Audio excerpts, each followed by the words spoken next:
What is going on, painting company owners? Brandon from Painter Marketing Pros here. Happy Friday. I am out and about today on the move, but had a great workshop yesterday. Great PCA workshop. Covered how to optimize your painting website for maximum conversion. And the Paul's a small business owner, owns a small painting company in New York, and he was a great workshop participant. And one of the kind of concepts that came out was this idea of leads not picking up the phone, people not picking up the phone. And he gets leads. One of his lead sources is Home Depot. So, obviously Home Depot will tell the customer that they're going to get calls from a couple different painting companies, and they still won't pick up the phone. And I guess sometimes I don't know if people don't know how to work their phone, or I guess sometimes he's left them voicemails, and it could just also be being dishonest, but said that they didn't realize it or know how to check their voicemail. Who knows? He's got an older demographic, so it could be that they actually don't know how to check their voicemail. A lot of reasons. But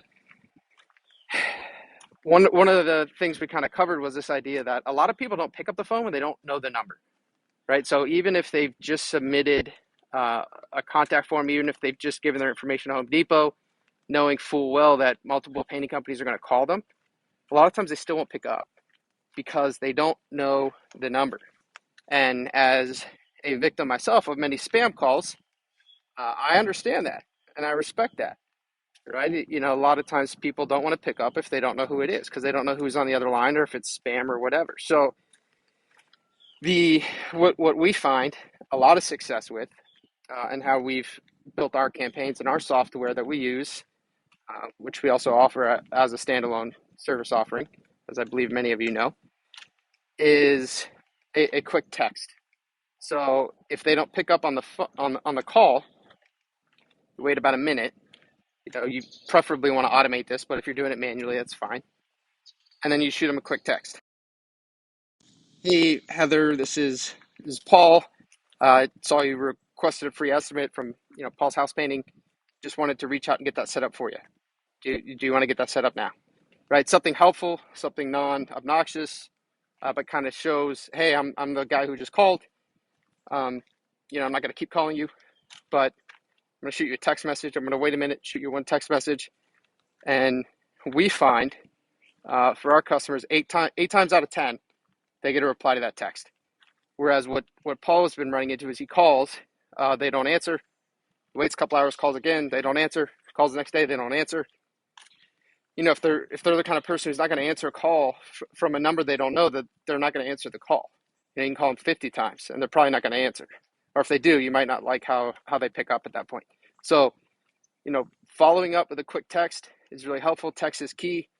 A lot of people prefer to communicate that way nowadays. It takes kind of the pressure off the communication, and it's just a really helpful sales strategy. So a lot of these bad leads, if you're having bad leads, people who aren't picking up the phone, you're not able to get in touch with them, try texting. Try incorporating that into your mix, in a calculated way.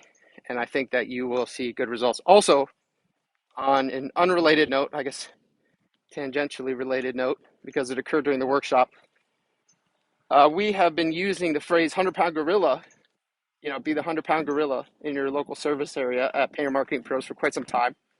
And Sydney at the PCA let me know that the average gorilla weight, I believe, is 156 pounds. I actually would have thought they were even heavier. But 156 pounds, I think, is the typical weight. So we're changing it to, you want to be the 200-pound gorilla because you don't want to be an emaciated gorilla.